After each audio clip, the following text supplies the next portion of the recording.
vamos dar as mãos, vamos falar com Deus de todo o coração, falar a esse mundo que vive na ilusão, que Jesus Cristo quer lhe dar perdão. Saudações em Cristo. A partir desse momento está entrando no ar o meu, o seu e o nosso programa Levando Deus a Sério. Eu espero que a partir de agora nós possamos desfrutar dos melhores momentos na presença do nosso bom Deus através do estudo das Escrituras Sagradas.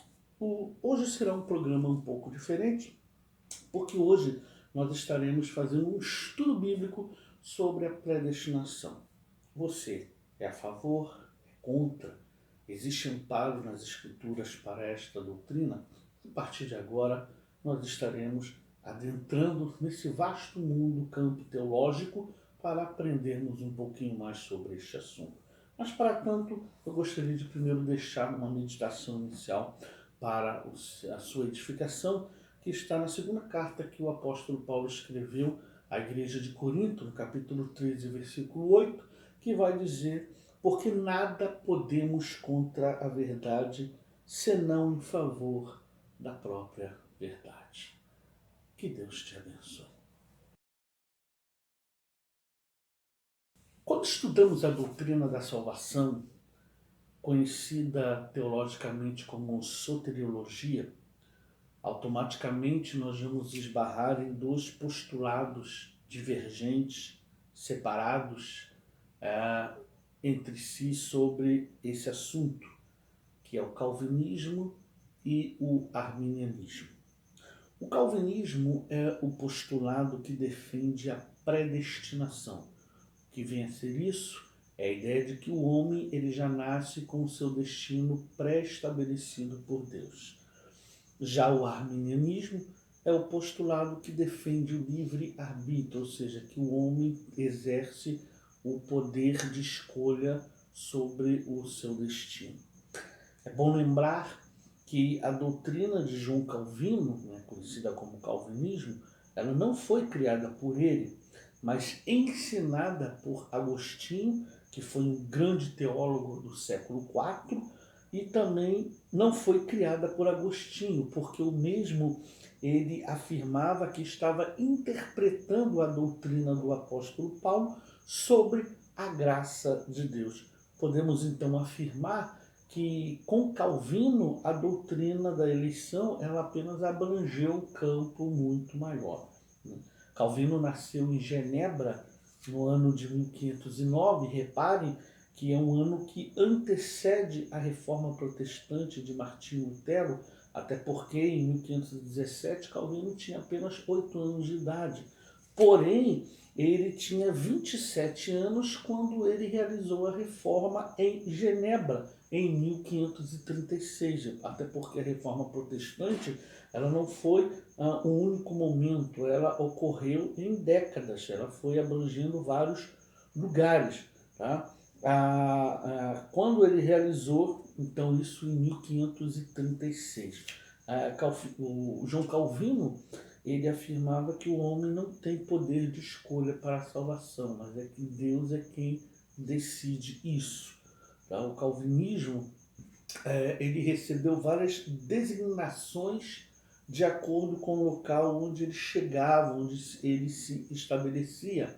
Para você ter um conhecimento, por exemplo, na França, os calvinistas foram chamados de huguenotes, na Inglaterra, puritanos, e na Escócia, de presbiterianos.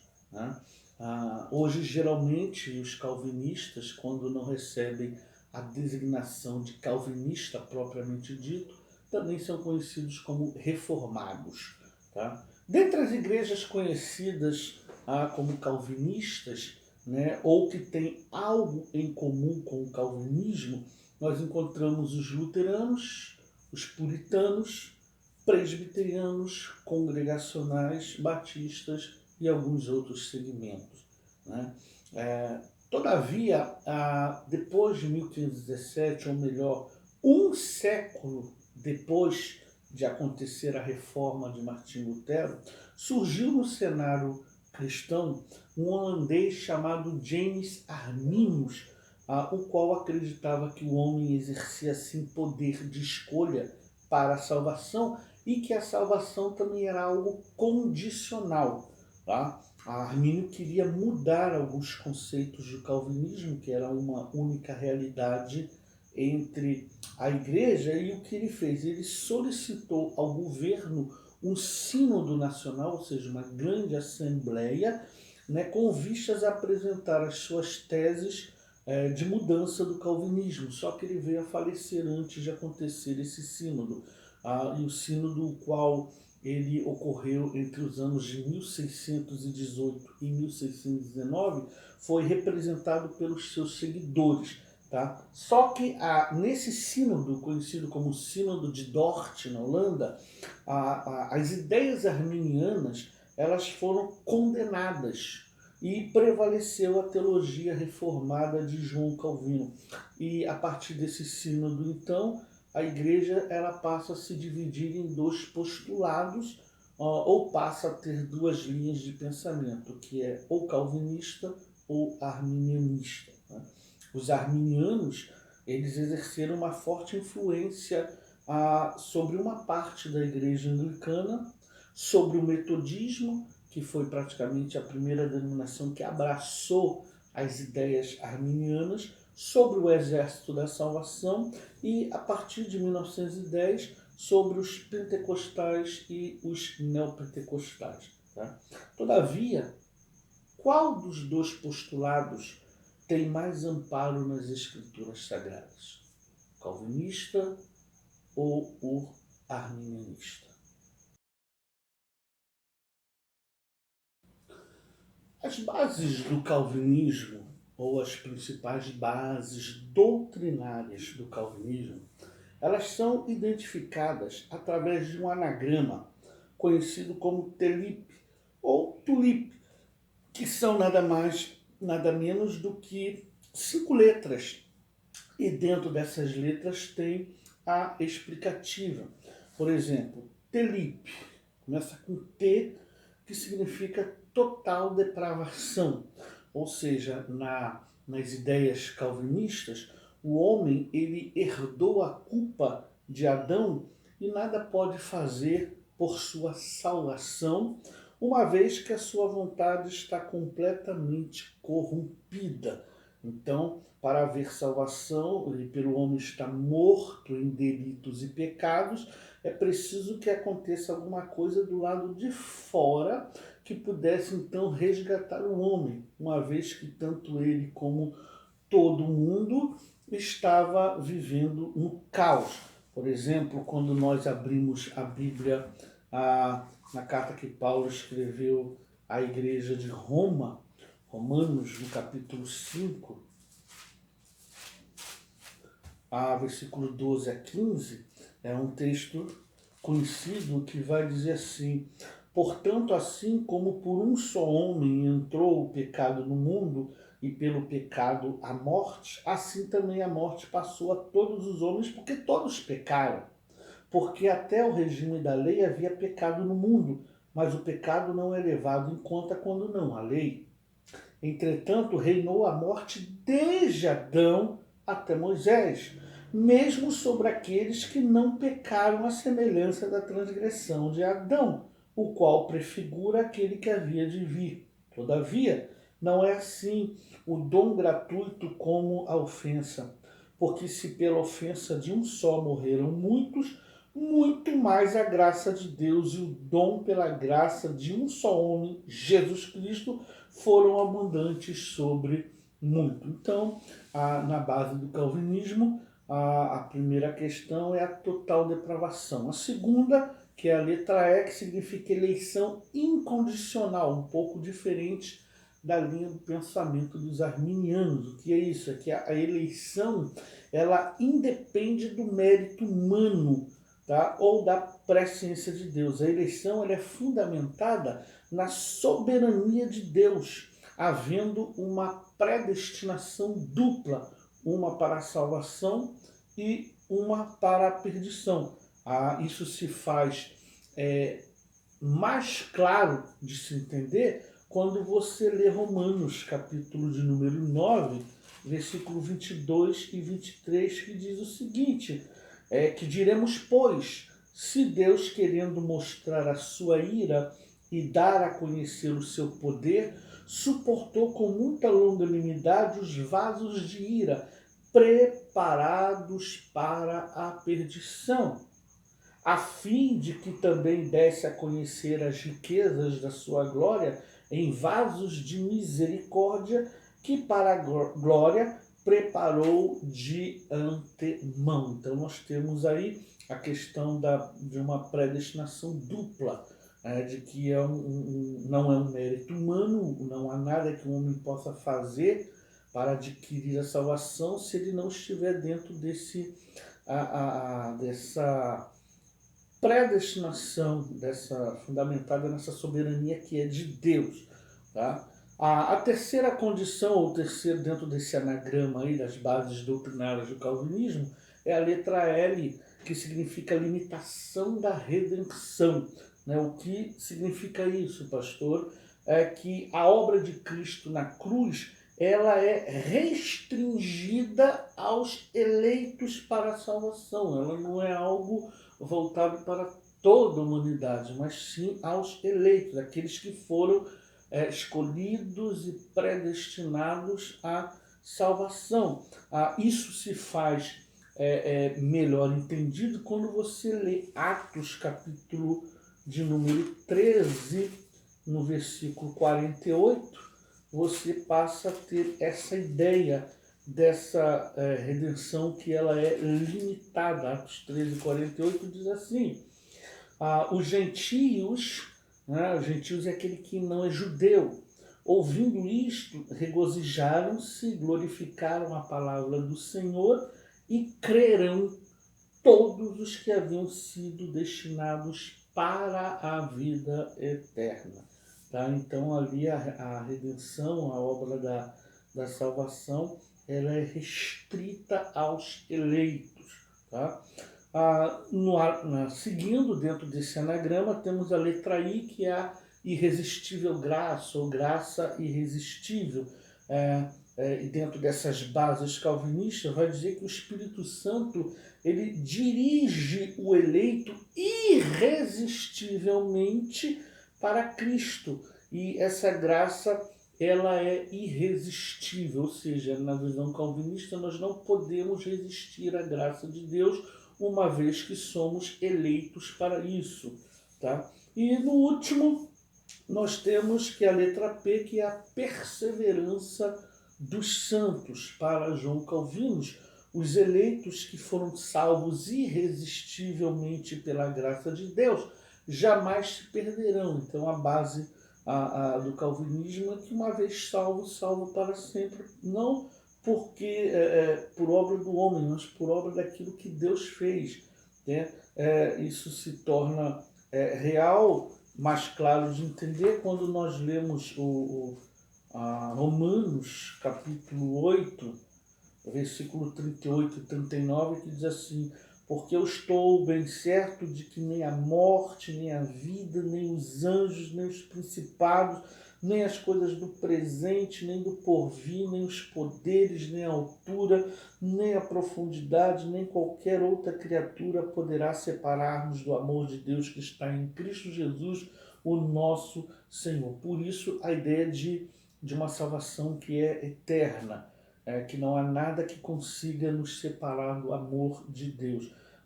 E a perseverança, na visão de João Calvino, não é uma condição, mas o resultado da eleição. O que quer dizer isso? Que só o eleito ele consegue perseverar nessa jornada, nessa caminhada cristã, sem desistir. Então, para João Calvino, a perseverança não é uma condição, mas o resultado da eleição.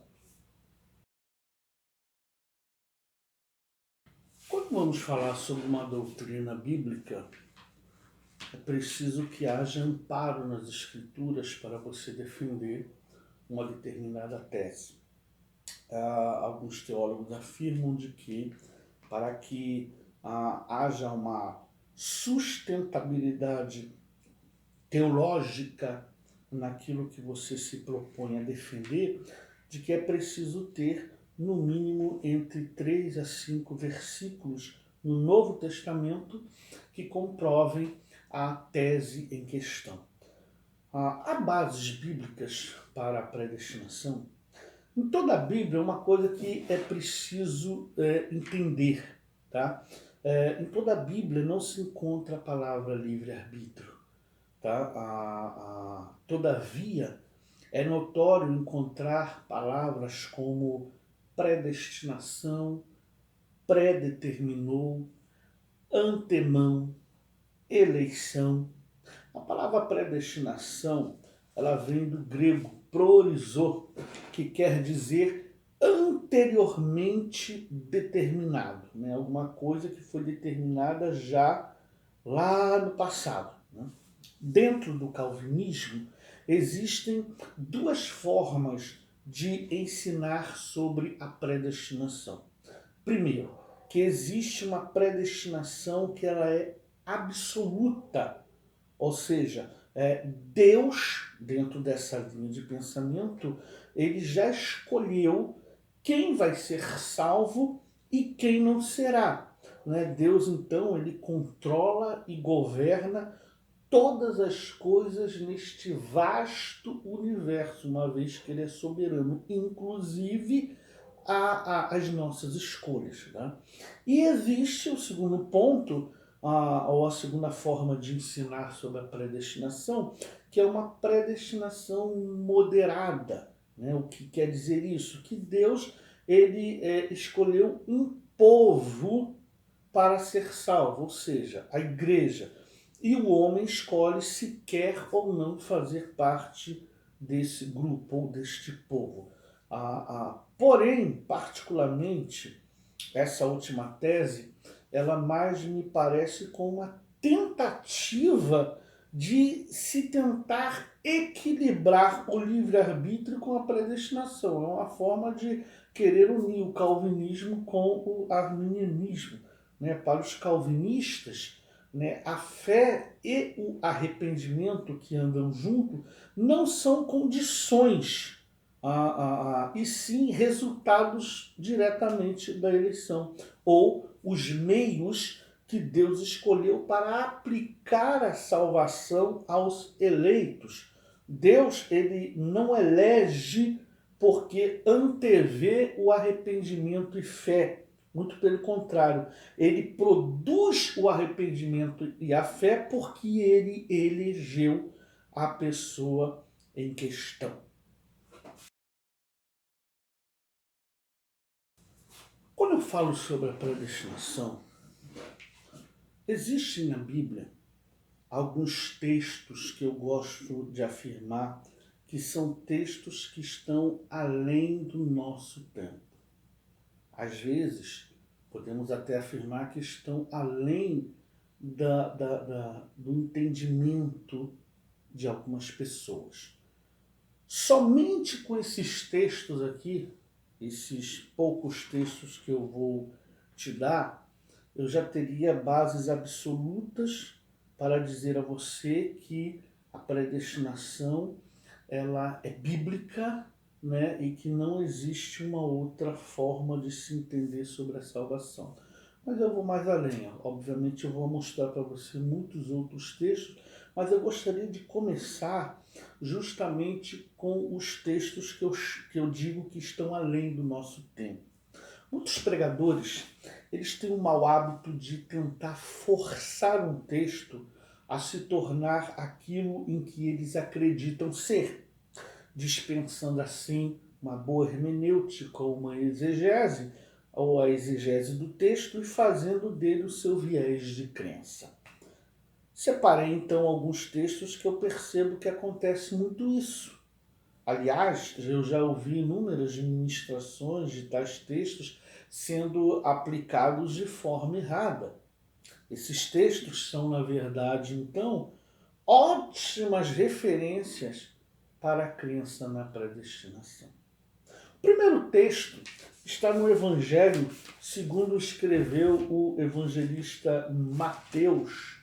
Eu vou abrir aqui em Mateus, no capítulo de número 16, Mateus 16, versículo 19, quando Jesus diz o seguinte: dar-te-ei as chaves do reino dos céus, o que ligares na terra terá sido ligado nos céus, e o que desligares na terra terá sido desligado no céu. Esse texto é, quem sabe, aquele que muitos pregadores mais erram ao tentar trazer para o homem a soberania de Deus. O texto afirma o seguinte: dar-te-ei as chaves do reino dos céus, o que ligares na terra terá sido ligado nos céus, o que desligares na terra terá sido desligado nos céus. Observe que no texto aparecem dois tipos de verbos. Um no presente, ligares, e outro no passado, terá sido. Muitos usam uma tradução errônea, que geralmente é a edição revista e corrigida, para dizer que a igreja tem o poder de decidir aquilo que Deus irá fazer. Só que não ocorre desta forma. Na verdade, é a igreja que reflete a vontade soberana de Deus. Terá sido. E nunca o contrário. A decisão ela é tomada nos conselhos divinos.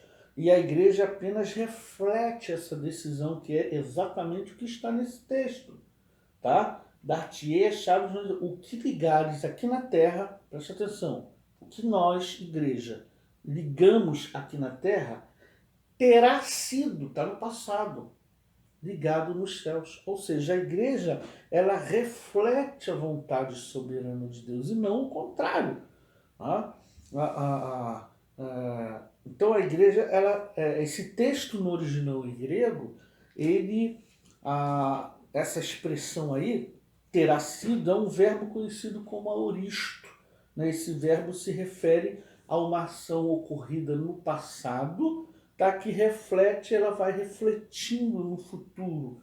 Tá? Ou seja, o homem só pode fazer aquilo que de antemão foi decidido lá nos conselhos divinos. O outro texto que eu entendo que está além do nosso tempo é justamente Romanos capítulo 9, versículo 22 e 23. Ao escrever a sua carta à igreja de Roma, o apóstolo Paulo enfatiza a soberania de Deus, ao afirmar que Deus, em sua soberana vontade, já havia preparado as pessoas para serem aquilo que são, vasos de ira e vasos de misericórdia. Esse é um dos textos mais evitados pelos teólogos arminianos por não terem como argumentar contrariamente a ele. O texto diz: que diremos, pois, se Deus, querendo mostrar a sua ira e dar a conhecer o seu poder, suportou com muita longanimidade os vasos de ira, preparados para a perdição, a fim de que também desse a conhecer as riquezas da sua glória em vasos de misericórdia, que para a glória preparou de antemão. Este também é um texto que, entendo eu, está fora do tempo do homem, pois os acontecimentos foram regidos antemão, lá no passado. O outro texto, que é o livro de Efésios capítulo 1, versículo de número 4. Assim como nos escolheu nele antes da fundação do mundo, para sermos santos e irrepreensíveis perante ele, e em amor nos predestinou para ele, para a adoção de filhos, por meio de Jesus Cristo, segundo o beneplácito de sua vontade. Efésios 1,4 vai dizer: assim como nos escolheu nele antes da fundação do mundo, né? O texto em questão, ele mostra claramente que a escolha de Deus por nós se deu antes mesmo de existir o mundo, ou seja, antes da criação. E nós, às vezes, pensamos, no momento que eu sou salvo, um pastor fez um apelo, alguém tocou uma música de fundo bonita, eu levantei a mão e naquele momento eu estou sendo salvo. Não. Segundo Efésios 1,4, isso aconteceu lá na criação, que já houve, né, essa escolha da parte de Deus, tá? Não do homem. Ainda existe ainda mais dois textos fora do nosso texto, do nosso tempo. Tá? Um é o Apocalipse. Percebam a forma como ele está disposto. Capítulo 13, versículo de número 8, que diz assim, referente lá à besta que emerge do mar, né? E adorá-lo-ão todos os que habitam sobre a terra, aquele cujos nomes não foram escritos no livro da vida do Cordeiro, que foi morto desde a fundação do mundo. Apocalipse capítulo 13, versículo 8, outro erro fatal está em acreditar no sacrifício de Jesus como algo temporal. Tá? Percebam, Jesus não morreu há aproximadamente 2000 e poucos anos atrás, não. Segundo esse texto, desde a fundação do mundo. Tá? Pessoas que não estão escritas nos livros da vida do Cordeiro, que foi morto desde a fundação do mundo. O que aconteceu na cruz do Calvário foi apenas o cumprimento da sentença anteriormente tomada lá no princípio, quando Deus decidiu assumir a culpa proveniente do pecado do homem. Tá? E o último texto, que é o Apocalipse capítulo 17, versículo 8, que diz assim, a besta que viste era e não é, está para emergir do abismo e caminha para a destruição.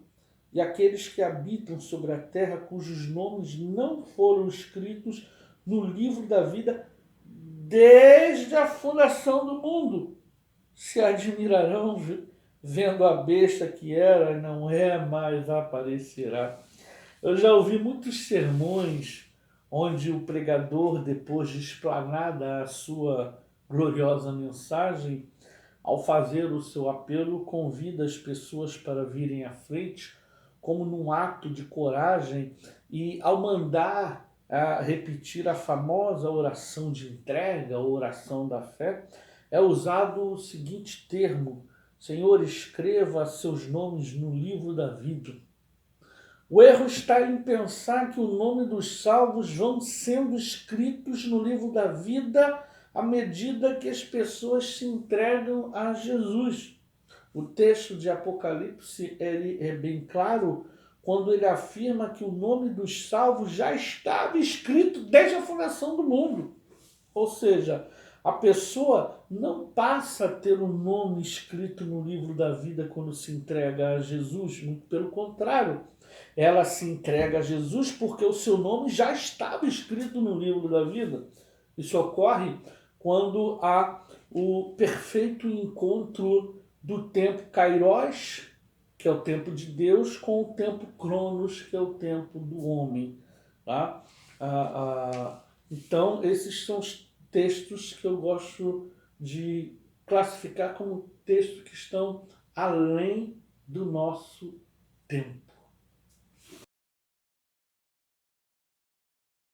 Bom, se de fato a predestinação ela tem amparo bíblico, amparo nas Escrituras Sagradas, então nós estaremos colocando para você, estudante das Escrituras, alguns textos que mencionam, que falam sobre a predestinação. Veremos alguns textos no Antigo Testamento e depois estaremos fazendo o mesmo no Novo Testamento, ok? No Antigo Testamento, eu gostaria de começar com o livro de Salmos, capítulo 139, versículo 16, que é um texto que vai dizer o seguinte: os teus olhos me viram a substância ainda informe, e no teu livro foram escritos todos os meus dias, cada um deles, escrito e determinado quando nenhum deles ainda havia. Quer que explique? Acho que é um texto que já mostra de uma forma bem clara o que acontece relacionado à vida do homem. Né? O homem já nasce com o seu destino determinado e com os seus dias contados. Provérbios capítulo 15, versículo 3, vai dizer o seguinte: os olhos do Senhor estão em todo lugar, contemplando os maus e os bons. Provérbios 16:4 vai dizer que o Senhor fez todas as coisas para determinados fins, e até o perverso para o dia da calamidade. Isaías, capítulo 14, versículo 24, vai dizer: jurou o Senhor dos exércitos, dizendo, como pensei, assim sucederá, e como determinei, assim se efetuará, mostrando que a soberania ela é um atributo de Deus. Tá? Deus não divide a sua glória com o homem. Tá? Então é ele quem determina todas as coisas. Tá? Isaías 45, versículo 7, vai dizer: eu formo a luz e crio as trevas, faço a paz e crio o mal. Eu, o Senhor, faço todas essas coisas, mostrando o perfeito equilíbrio em que Deus colocou, dispôs cada coisa no seu devido lugar. Jeremias capítulo 10, versículo 23, vai dizer: eu sei, ó Senhor, que não cabe ao homem determinar o seu caminho, nem ao que caminha o dirigir os seus passos. O profeta Jeremias entendeu isso muito bem. Jeremias capítulo 18, versículo 6, há um texto bem conhecido aí, o famoso vaso do oleiro, vai dizer Deus falando ao profeta: não poderei eu fazer de vós como fez este oleiro, ó casa de Israel. Diz o Senhor: eis que como barro na mão do oleiro, assim sois vós na minha mão, ó casa de Israel. Ele é o oleiro, nós somos apenas o produto da sua criação. E Lamentações de Jeremias, capítulo 3, versículo 37 e 38, vai dizer: quem é aquele que diz e assim acontece, quando o Senhor não mande? Acaso não procede do Altíssimo tanto o mal quanto o bem? Então esses são alguns textos no Antigo Testamento que dão bases para a crença na predestinação. Vamos ver a partir de agora as bases teológicas, bíblicas, né, que apontam para a predestinação no Novo Testamento. Mateus, capítulo 10, versículo 29 e versículo 30, vai dizer: não se vendem 2 pardais por um asse, e nenhum deles cairá em terra sem o consentimento de vosso Pai. E quanto a vós outros, até os cabelos todos da cabeça estão contados. Marcos, capítulo 13, versículo 20. Não tivesse o Senhor abreviado aqueles dias, ninguém se salvaria. Mas por causa dos eleitos que ele escolheu, abreviou tais dias. João, capítulo 10, versículo 27 ao 29, Jesus vai dizer: as minhas ovelhas ouvem a minha voz, eu as conheço e elas me seguem. Eu lhes dou a vida eterna, jamais perecerão, e ninguém as arrebatará da minha mão. aquilo que meu Pai me deu é maior do que tudo, e da mão do Pai ninguém pode arrebatar. Tá? Então nós vemos aqui algumas considerações nesse texto de João. O primeiro é que as ovelhas dele ouvem a voz dele e que também ele dá a vida eterna para quem? Para as suas ovelhas, mostrando aí que a redenção ela é limitada, tá? E que ninguém consegue arrebatar aqueles que lhe pertencem de suas mãos. O evangelista João, no capítulo 19, versículo 11, vai dizer: respondeu Jesus: nenhuma autoridade terias sobre mim se de cima não te fosse dada. Por isso, quem me entregou a ti, maior pecado tem. Jesus mostrando que até a autoridade que foi dada a quem estava o condenando havia sido dada do alto. Tá? Atos 2:23, sendo este entregue pelo determinado desígnio e presciência de Deus, vós o matastes, crucificando por mãos de iníquo. Então mostra que até aquilo que Jesus veio fazer, que Jesus veio para morrer, ele veio para cumprir um desígnio que havia da parte de Deus. Tá? Então, por que ele foi levado à cruz? Porque isso já estava decidido lá no conselho divino. Atos 4, 27 e 28 vai dizer: porque verdadeiramente se ajuntaram nessa cidade contra o teu santo servo Jesus, ao qual ungiste Herodes e Pôncio Pilatos como gentios e gente de Israel, para fazerem tudo o que a tua mão e o teu propósito predeterminaram. Então até as decisões, até os atos de Herodes, de Pilatos e daquele povo foram determinados por Deus. Atos 13, 48, os gentios, ouvindo isto, regozijaram-se e glorificaram a palavra do Senhor e creram todos os que haviam sido destinados para a vida eterna. Esse texto em nada contraria o princípio de João 3,16, que vai dizer: porque Deus amou o mundo de tal maneira que deu seu Filho unigênito, para que todo aquele que nele crê não pereça, mas tenha vida eterna. Se você isolar João 3,16, você terá uma base para acreditar que o homem tem a livre escolha de crer ou não crer. Tá? Mas quando você chega em Atos 13:48, essa crença, o verbo crer, já passa a ser entendido por um outro ângulo. Né? A gente já percebe que a pessoa creu porque já estava sido destinada para crer, para a vida eterna. Romanos 8, 28 a 30, sabemos que todas as coisas cooperam para o bem daqueles que amam a Deus, daqueles que são chamados segundo o seu propósito, porquanto aos que de antemão conheceu, também os predestinou para serem conformes à imagem de seu Filho, a fim de que ele seja o primogênito entre muitos irmãos, e aos que predestinou, a esses também chamou, e aos que chamou, a esses também justificou, e aos que justificou, a esses também glorificou. Romanos 8:33, quem tentará acusação contra os eleitos de Deus? É Deus quem os justifica.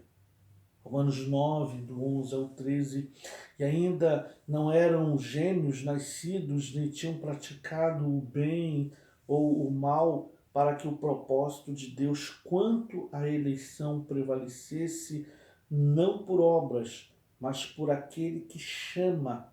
Já fora dito a ela: o mais velho será servo do mais moço, como está escrito: amei Jacó, porém me aborreci de Esaú. Romanos 9:16, assim pois, não depende de quem quer ou de quem corre, mas de usar Deus a sua misericórdia. Isso é forte, isso é muito forte. Romanos 9:14 a 18, que diremos, pois? A injustiça da parte de Deus? De modo nenhum, pois ele diz a Moisés: terei misericórdia de quem aprover ter misericórdia, compadecer-me-ei de quem me aprover ter compaixão. Assim, pois, não depende de quem quer ou de quem corre, mas de Deus usar a sua misericórdia. porque a Escritura diz a Faraó: para isso mesmo te levantei, para mostrar em ti o meu poder e para que meu nome seja anunciado em toda a terra. Logo, tem ele misericórdia de quem quer e também endurece a quem lhe apraz. Deus, ele é soberano sobre todas as coisas. Romanos 9, 22, que diremos, pois, se Deus, querendo mostrar a sua ira e dar a conhecer o seu poder, suportou com muita longanimidade os jados de ira preparados para a perdição. Existe ou não existe uma eleição dupla? Romanos 11, 5. Assim, pois, também agora, no tempo de hoje, sobrevive um remanescente segundo a eleição da graça. Remanescente é um grupo pequeno. Tá? Romanos 11, 7. Que diremos, pois? O que Israel busca, isso não conseguiu, mas a eleição o alcançou. E os mais foram endurecidos. Como está escrito, Deus lhes deu espírito de entorpecimento, olhos para não ver e ouvidos para não ouvir até o dia de hoje. Efésios 1, do 4 ao 5, assim como nos escolheu nele antes da fundação do mundo, olha o tempo aí de novo, ó, para sermos santos e irrepreensíveis perante ele em amor, nos predestinou para ele, para a adoção de filhos, por meio de Jesus Cristo, segundo o beneplácito de sua vontade. A vontade é a de Deus. Efésios 1:11, nele, digo, no qual fomos também feitos herança, predestinados segundo o propósito daquele que faz todas as coisas, conforme o conselho da sua vontade. Efésios 2, do 4 ao 8, mas Deus, sendo rico em misericórdia, por causa do seu grande amor com que nos amou, e estando nós mortos em nossos delitos, nos deu vida juntamente com Cristo. Pela graça sois salvos, e juntamente com ele nos ressuscitou e nos fez assentar nos lugares celestiais em Cristo Jesus, para mostrar nos séculos vindouros a suprema riqueza da sua graça em bondade para conosco em Cristo Jesus. Porque pela graça sois salvos mediante a fé, e isto não vem de vós, é dom de Deus. Efésios 2:10, pois somos feitura dele, criados em Cristo Jesus para boas obras, as quais Deus de antemão preparou para que andássemos nelas.